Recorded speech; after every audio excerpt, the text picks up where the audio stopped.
বিশেষ করে রোজার মধ্যে আমরা কী ধরনের খাবার খেলে তৃপ্তি সহকারে খেতে পারবো তা নির্ধারণ করতে পারি না। আমার বেলায়ও ঠিক তাই ঘটেছে। অনেক ভাবার পর ভর্তাটাই মাথায় আসলো। ভাবলাম এটা দিয়ে খেলেই পরিতৃপ্তি সহকারে সেহরির খাবারটা শেষ করতে পারবো। তো যেই বাবা সেই কাজ, ভর্তাটা বানিয়ে ফেললাম। তো চলুন দেখে নেওয়া যাক। প্রথমে চুলায় প্যান বসিয়ে তেল গরম করে নিয়েছি। এখানে আপনি ইচ্ছে করলে সরিষার তেলও ব্যবহার করতে পারবেন। তো আমি কিছু শুকনো মরিচ ভেজে নিচ্ছি।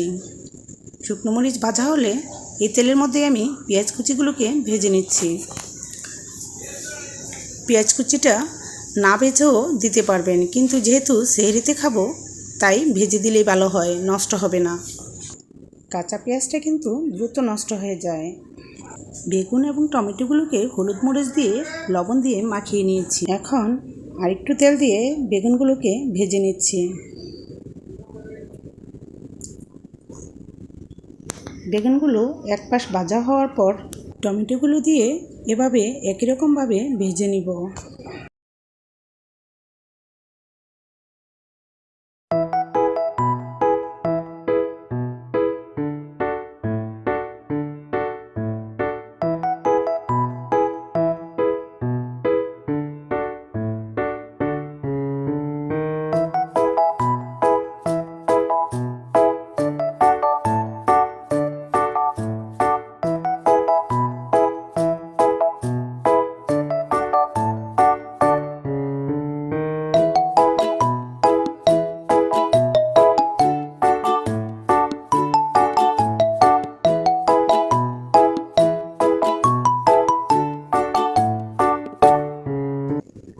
আমি বেগুন এবং টমেটোগুলোকে ঠান্ডা করে নিয়েছি।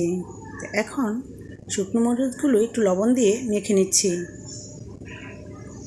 যেহেতু আমি আগেও লবণ দিয়ে ভেজেছি তাই লবণটা একটু কম ব্যবহার করেছি।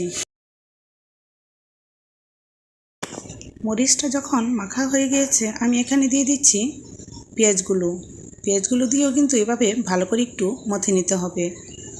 তারপর সবগুলো একসাথে করে ভালো করে মাখিয়ে নিতে হবে। যখন ভালো করে মাখানো হয়ে গিয়েছে দিয়ে দিচ্ছি সরিষার তেল। এবার ভালো করে মাখিয়ে ভর্তার সাথে সরিষার তেলটা মিশিয়ে নিতে হবে।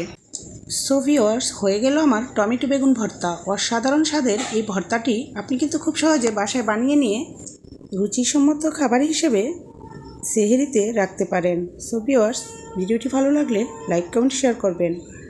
আল্লাহ হাফিজ, আসসালামু আলাইকুম।